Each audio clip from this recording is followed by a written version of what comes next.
The fourth floor. The elevator dinged at 2:13 a.m. Nurse Elena Voss glanced up from the nurse's station and frowned. The sound wasn't unusual. Elevators in St. Augustine Memorial Hospital moved all night. Patients were transferred, supplies delivered, maintenance crews shuffled between departments. What was unusual was the floor indicator, 4. A cold sensation crawled through her stomach. The hospital had 3 floors. Everyone knew that. The basement housed storage rooms, laundry facilities, and the morgue. Above it stood the first, second, and third floors. There was no 4th floor, yet the indicator above elevator C glowed with a pale red number. 4. Elena stared. Across the station, Nurse Patel noticed her expression. "What?" Elena pointed. Patel's face immediately lost color. The elevator doors slid open. Empty. A faint yellow light spilled from inside the cab. Neither nurse moved. After several seconds, the doors quietly closed again. The indicator returned to 3. Neither woman spoke for nearly a minute. Finally, Patel cleared his throat. "You saw it too." Elena nodded. "Yeah." Patel stood abruptly. "I'm getting coffee." "You hate coffee." "I love coffee now." He walked away. Elena watched him disappear around a corner. The night shift at St. Augustine carried countless traditions.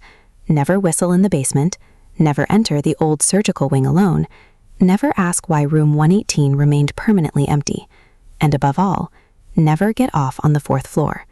The rule had existed longer than anyone currently employed. Nobody knew where it originated. Nobody knew whether it was a joke. Most employees never encountered it at all. Every few months, someone would claim they had seen the mysterious floor appear on elevator C. The stories were always similar. The elevator arrived, the number 4 appeared, the doors opened, someone stepped inside, and when they returned, something about them had changed. Not dramatically, not enough to make sense, just enough to feel wrong. One orderly had supposedly quit after spending 6 minutes on the 4th floor. A surgeon became obsessed with drawing spirals.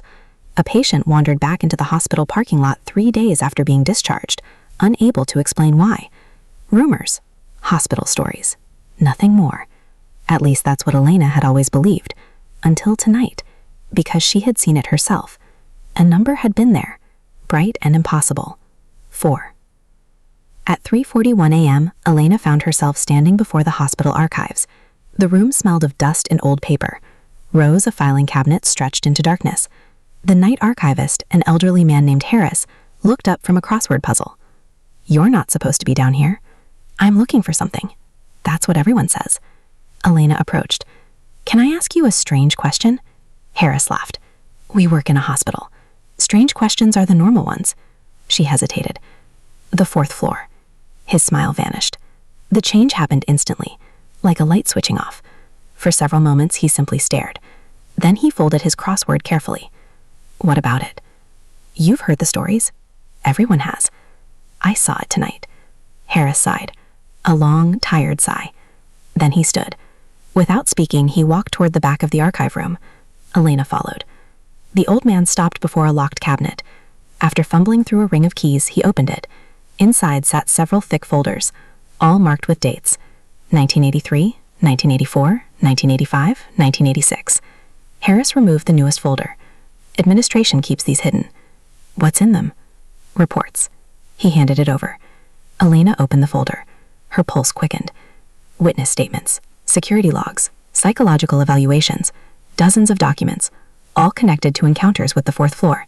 Most describe similar experiences. Subjects entered elevator C, the 4th floor appeared. They exited. Minutes later, they returned. Disoriented, distressed, unable or unwilling to explain what had happened. One report caught Elena's attention. A security officer named Michael Reed. Date, October 17th, 2019. Subject repeatedly stated, "The hospital keeps growing." Another page. Subject claims additional hallways exist beyond observed architecture. Another.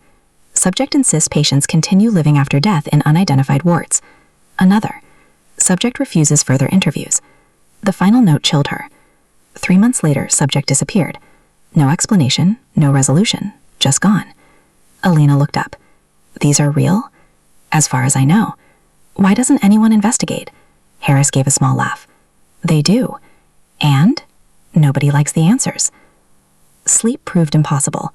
The stories followed Elena through the remainder of her shift, through breakfast, through her drive home, through the daylight hours she spent staring at her apartment ceiling. By evening, she had made a decision. She would see the fourth floor herself. Not because she believed the stories, because she didn't. There had to be an explanation. A hidden maintenance level, a practical joke, a mass delusion, something rational, something real. The opportunity arrived 2 nights later. 2:06 a.m. Elevator C chimed. The red indicator changed. 4. Again. The number glowed steadily. Waiting. Elena's heartbeat hammered in her ears. The hallway stood empty. No patients, no staff, no witnesses. Only her. The elevator doors opened. Warm yellow light spilled outward. She stepped inside. The doors closed behind her. Silence. No buttons illuminated. No controls responded to touch. The elevator began moving upward. Slowly. Far more slowly than normal. The fluorescent lights flickered. The temperature rose. The air felt strangely thick, like breathing inside a dream. Then, ding. The doors opened. Elena stepped out and froze.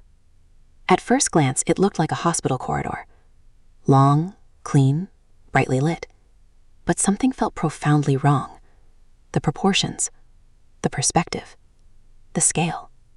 The hallway stretched impossibly far into the distance, far beyond what the building's architecture should allow. Doorways lined both sides. Hundreds of them, perhaps thousands, each identical, each painted pale white. The air carried a faint smell, disinfectant, dust, and something older, something buried. The elevator remained open behind her. She glanced back. Relief flooded through her. The way home still existed. Good. Just look around. Gather evidence. Leave. Simple. She began walking. Her footsteps echoed softly. The corridor remained silent. No staff, no patients, no movement, nothing. After several minutes, she noticed room numbers. 401, 402, 403. The sequence continued. Normal, ordered, predictable. Yet the farther she walked, the stranger things became. Room 478 appeared beside room 212. Room 999 sat between rooms 481 and 482. Numbers repeated. Some doors possessed no numbers at all. One displayed symbols she couldn't understand. The hallway seemed to rearrange itself whenever she looked away. A distant sound drifted through the corridor. A ringing telephone. Then another. And another. Soon dozens of phones rang throughout unseen rooms. A haunting chorus. None were answered. Elena continued walking. A door stood slightly ajar ahead. Room 517. For reasons she couldn't explain, she felt drawn toward it. Slowly she pushed it open. Inside stood a hospital room. Occupied. A man lay in bed, motionless, eyes closed. Machines surrounded him. Heart monitor, ventilator, IV pumps. The equipment appeared decades old. Dust coated every surface. The patient looked familiar. Very familiar.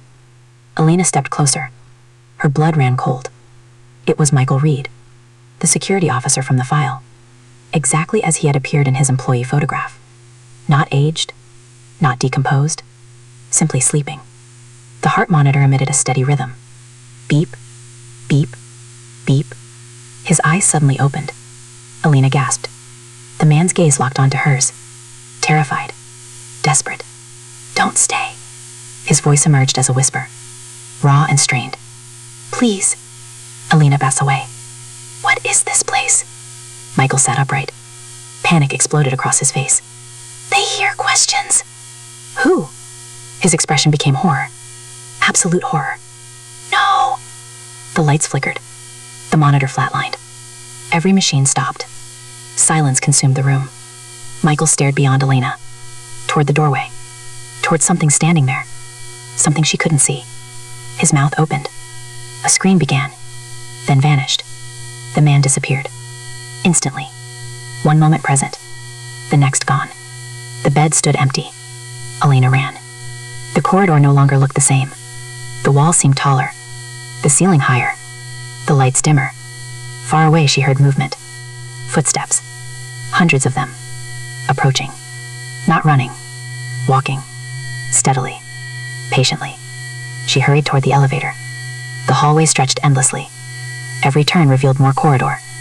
More doors. More impossible architecture. Her breathing quickened. The footsteps grew louder. Now she could hear voices. Soft murmurs. Whispers. Thousands of overlapping conversations. Words impossible to distinguish, yet somehow understandable. They were discussing her. Evaluating her. Studying her. The realization sent terror through every nerve. She wasn't exploring the fourth floor. The fourth floor was examining her. A door opened nearby. Then another. And another. One by one. Rooms lining the corridor swung wide. Figures emerged. Patients. Doctors. Nurses. Orderlies. People from every era of the hospital's history. Some wore uniforms decades out of date. Others appeared newly arrived. All shared one characteristic. They stared directly at Alina. Without blinking. Without expression. Watching. Waiting. The footsteps behind her continued approaching. Closer now. Closer. The crowd began following. Not aggressively. Not quickly. Simply walking. The certainty that they would eventually reach her felt worse than any chase. Elena broke into a run. The corridor distorted. Walls bent. Angles shifted. The architecture seemed alive. Ahead, at last. The elevator. Still open. Still waiting. She sprinted toward it. The whispering crowd followed. The unseen footsteps thundered nearer. 20 feet. 10. 5.